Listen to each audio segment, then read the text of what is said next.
Hezbollah ने rocket attack करके उत्तरी इजराइल में एक विमान प्लांट तबाह कर दिया है। हिजबुल्लाह के भीषण हमले के बीच इजराइल ने बालबेक को फौरन खाली करने का ऑर्डर दिया है। लेबनान बॉर्डर पर आईडीएफ को हिजबुल्लाह जोरदार टक्कर दे रहा है, तो दूसरे मोर्चे पर हमास का खौफ नेतन्याहू के बेटे की शादी में जा घुसा है।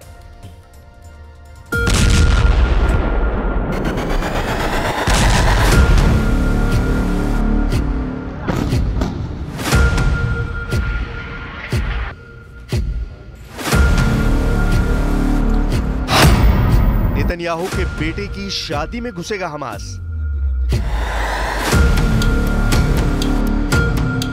आतिशबाजी करेगा हिजबुल्लाह, 7 अक्टूबर जैसा मचेगा कोहराम। इस एक अलर्ट ने इजराइल में टेंशन बढ़ा दी। नेतन्याहू ने अपने बेटे की शादी की डेट ही आगे बढ़ा दी। अगली डेट जब आएगी तब आएगी, लेकिन ये तय है कि हिजबुल्लाह और हमास का फर्स्ट टारगेट अब नेतन्याहू एंड फैमिली है। फाइटर ग्रुप ने इजराइल के पीएम को टारगेट पर ले लिया, जिसकी वजह से इजराइल ने डबल फ्रंट पर दुश्मनों पर दोगुनी ताकत से प्रहार भी शुरू कर दिया है। गजा, बेतलहिया को बारूद से पाट दिया गया है। यहां खंडर से मंगलवार की सुबह से शव तलाशे जा रहे हैं। अब तक सैकड़ों शव मिल चुके हैं। कई सौ के अब भी इन्हीं जमींदोज मकानों में होने का डर है, लेकिन सबके बेमौत मरने का खतरा भी है। वजह है बेतलहिया में अब न कोई डॉक्टर बचा है, न कोई मेडिकल सेवा देने वाला। इजराइल इतने भीषण हमले कर रहा है कि पूरे इलाके को लोग खाली कर रहे हैं। The Abu Nasser family in Beit Lahiya's project neighborhood was bombed. It's formed of 4 floors. There are tens of martyrs. Tens of displaced people were living in this house. The house was bombed without prior warning. They told me they were injured. I came and found them both martyred. Their sister was in surgery and their other sister was injured in her legs. They were going to buy diapers and milk. Israel ने दूसरे front पर इसी कदर Hezbollah का भी सफाया शुरू कर दिया है,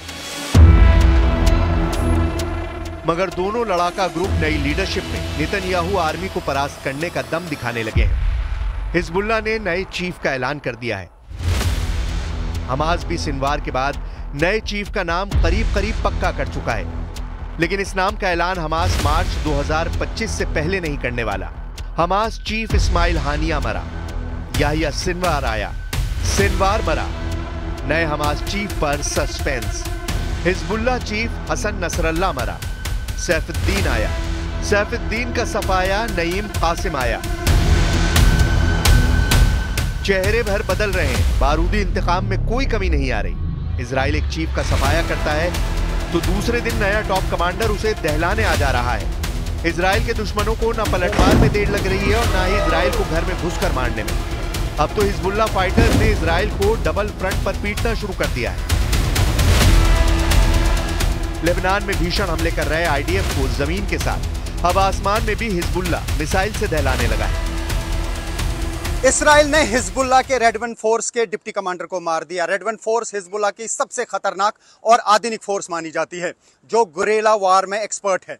रेड वन लड़ाके कई बार इसराइल पर करारा वार कर चुके हैं, लेकिन अब डिप्टी कमांडर अहमद शादी के मारे जाने से रेड वन फोर्स को बड़ा झटका लगा है। आधी रात इजराइल के जंगी जेट बेरूत में बेहिसाब बारूद बरसा रहे थे। इजराइल डिफेंस फोर्स का टारगेट दहिया में हिजबुल्लाह का वो हथियार कारखाना था जहां लॉन्ग रेंज रॉकेट बनता है। इसके साथ हिजबुल्लाह के इंटेलिजेंस हेडक्वार्टर और कमांड पोस्ट को भी F-35 से बम बरसाकर जमींदोज करने का ये मिशन उस वक्त धुआं हो गया जब हिजबुल्लाह लड़ाकों की मिसाइल ने इजराइल के जंगी जेट को हिट किया। युद्ध में इजराइल को पहली बार इतना बड़ा झटका लगा है। हिजबुल्लाह फाइटर्स की मिसाइल ने एरियल डिफेंस सिस्टम एरे से इजराइल के जंगी जेट पर मिसाइल अटैक किया है। इजराइल का जंगी जेट हिजबुल्लाह की मिसाइल रेंज पर कहां आया? वो लोकेशन बेरूत यूनिवर्सिटी से महज 200 मीटर दूर है। हिजबुल्लाह की साम फैक्ट्री से ठीक 200 मीटर पर 2 स्कूल हैं।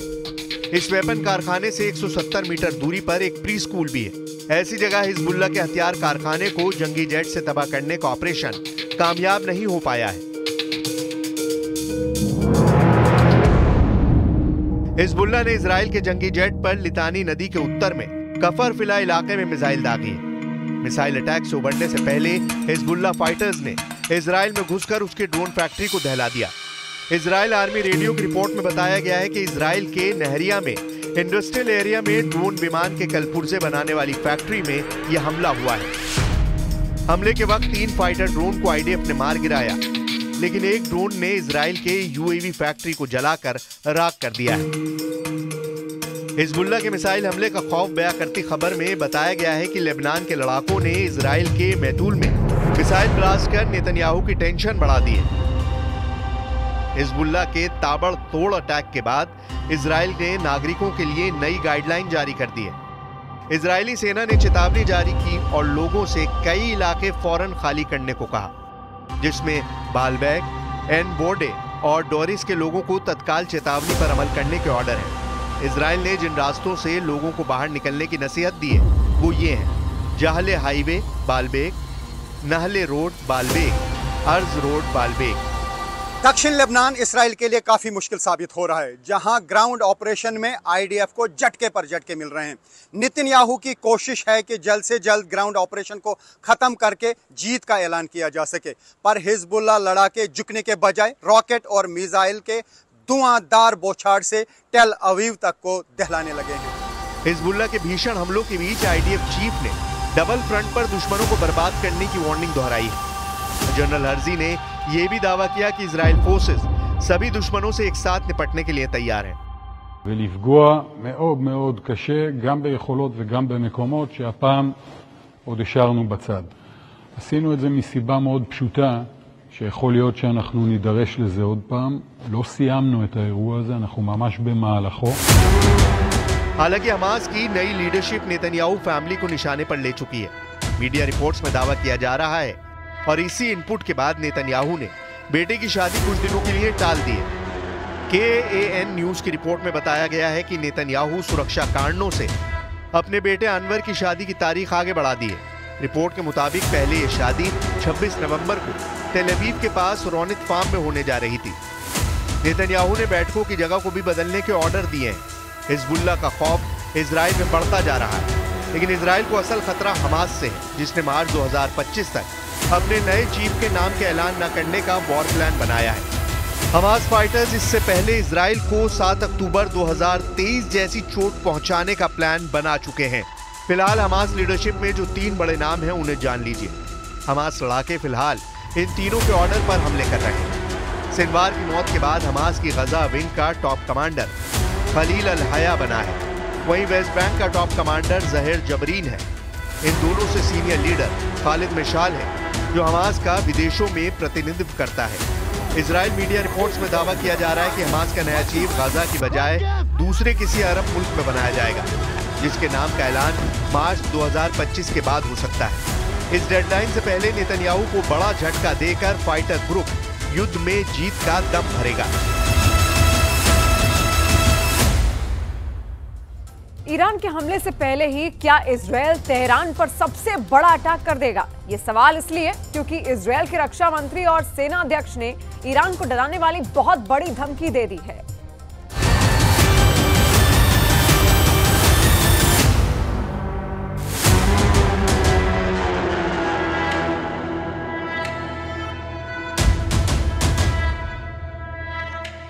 इजरायल के सीक्रेट एयरबेस पर बहुत हलचल है। इजरायल के फाइटर जेट एक्टिव हो चुके हैं। इजरायल के F-16 से लेकर F-15 और F-35 इन तीनों जेट्स को ईरान के खिलाफ नए मिशन के लिए अटैक मोड में तैयार कर दिया गया है। अगर ईरान से हमला हुआ तो प्रधानमंत्री बेंयामिन नेतन्याहू का इरादा है ईरान का नामो निशान मिटा देंगे। रक्षा मंत्री योव गैलेंट के लिए कहा जा रहा है गैलेंट गर्दा उड़ा देंगे, और इजरायल के मिलिट्री चीफ हर्जी हलेवी ने कहा है ईरान में हाहाकार मचा देगा इजराइल। यह है सुरमई रंग का F-15 फाइटर जेट। ये इजराइल का जेट है जो ईरान पर लॉन्ग रेंज हमले के लिए अपग्रेड किया गया है। यह है हरे और पीले रंग का F-16। ये भी ईरान पर 26 अक्टूबर वाली एयर स्ट्राइक में शामिल हो चुका है। इजराइल के ये दोनों फाइटर जेट ईरान की तरफ किसी भी वक्त उड़ान भरने के लिए तैयार है। इसराइल ने 26 अक्टूबर को ईरान पर हमला करके साबित किया है कि उसकी रेंज तेहरान के पावर सेंटर तक है। हालांकि ईरान का दावा है कि इसराइल का हमला नाकाम रहा। लेकिन अब इसराइल के मिलिट्री चीफ हर्जी हलेवी ने बहुत खतरनाक वार्निंग जारी कर दी है। תעשה את הטעות ותשגר עוד פעם מטח טילים לישראל, אנחנו נדע עוד פעם להגיע לאיראן, להגיע אפילו עם יכולות שלא השתמשנו בהן בפעם הזו, ולפגוע מאוד מאוד קשה גם ביכולות וגם במקומות שהפעם... इजरायली मिलिट्री चीफ ने कहा है, अगर ईरान फिर हमला करेगा तो ऐसे हथियार से उन ठिकानों पर हमला करेंगे जिसको अभी तक टारगेट नहीं किया गया। साफ है कि इस बार इजराइल के टारगेट पर ईरान के परमाणु अड्डे हैं। इजराइल तेल के ठिकानों पर भी हमला करेगा और मुमकिन है कि वो ईरान की लीडरशिप पर भी बंकर बस्टर बम से अटैक करे। इजराइल ने ये तीनों विकल्प खुले रखे हैं। Tehran, Isfahan, Kirman, Siraj, क़ूम, Bushahr, Yazd. इस वक्त ईरान के 25 शहरों में ऐसा अलर्ट है, एक ऐसी घड़ी टिक टिक कर रही है जिसमें हमले वाले अलार्म की घंटी नहीं बजेगी। इस घड़ी का कंट्रोल इजराइल के पास है। ये वो टाइम बम है जिसके टारगेट पर पूरा ईरान है। लेकिन इजराइल के बम को देखने के बाद भी ईरान में कोई सायरन नहीं बज रहा। ईरान में सब कुछ सामान्य नजर आ रहा है। लेकिन असली खतरा सिर्फ और सिर्फ ईरान के पावर सेंटर में मंडराता हुआ नजर आ रहा है। क्या ईरान इस वक्त इजराइल के तेवरों से डरा हुआ है? इसका जवाब ईरान के विदेश मंत्री अब्बास अराक्ची ने दिया है।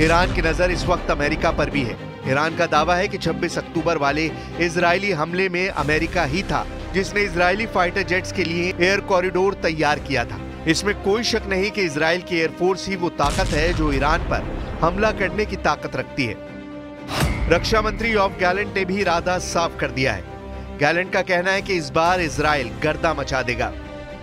מרכיב מפתח בתוך העניין הזה, וכל מי שינסה לפגוע בנו ייפגע, והדבר הזה נכון גם לגבי איראן. ואחרי שנתקוף באיראן, גם במדינת ישראל וגם במקומות אחרים. इजराइल के टारगेट पर ईरान के वो अड्डे आ चुके हैं जिन पर अभी तक उसने नजरें नहीं उठाई हैं। इसलिए ईरान भी टेंशन में है। इजराइल में हो रही एक एक हरकत पर ईरान नजर रख रहा है। उसकी टेंशन बढ़ गई है क्योंकि अब अमेरिका ने इजराइल के बदले वाले बटन को खुद दबाने का फैसला किया है। अमेरिका कह चुका है कि वो नहीं चाहता कि ईरान जवाबी कार्रवाई करे और अगर ऐसा हुआ तो उसे आक्रामक तेवर दिखाने पड़ेंगे। मैसेज ये है कि अगर ईरान और इजराइल का युद्ध हुआ और अमेरिका इजराइल के साथ खड़ा होगा, जबकि दूसरी तरफ पुतिन पूरी तरह ईरान की ढाल बनकर खड़े होंगे, या कहें कि ईरान और इजराइल युद्ध अमेरिका बनाम रूस की जंग बन जाएगी। ईरान ने बार बार अपने मिसाइल पावर से साबित किया है कि इसराइल के पास इस ताकत का कोई जवाब नहीं है। इसलिए नेतन्याहू भी चाहेंगे कि दोबारा 1 अक्टूबर जैसा हमला होने से पहले ही वो ईरान के मिसाइल को उनके लॉन्च पैड पर ही खत्म कर दे। कुल मिलाकर इजराइल ईरान की एक एक मिसाइल को खत्म करना चाहता है। इससे पहले ईरान का मिसाइल अटैक इजराइल की आक्रामक छवि वाले रौब को तार-तार कर चुका है। जबकि 26 अक्टूबर को जब इजराइल ने ईरान पर हमला किया तो उसके नुकसान की तस्वीरें दुनिया के पास वैसे नहीं पहुंची जैसे ईरान के बैलिस्टिक मिसाइलों के वीडियो वायरल हुए थे।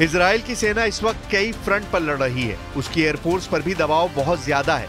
ईरान के मिसाइल अटैक के बाद इजराइल को फैसला करना है कि उसका जवाबी हमला किस लेवल पर किया जाएगा, किस तरह के टारगेट वो चुनेगा। इजराइल के टारगेट पर ईरान के बहुत ही खास ठिकाने हैं।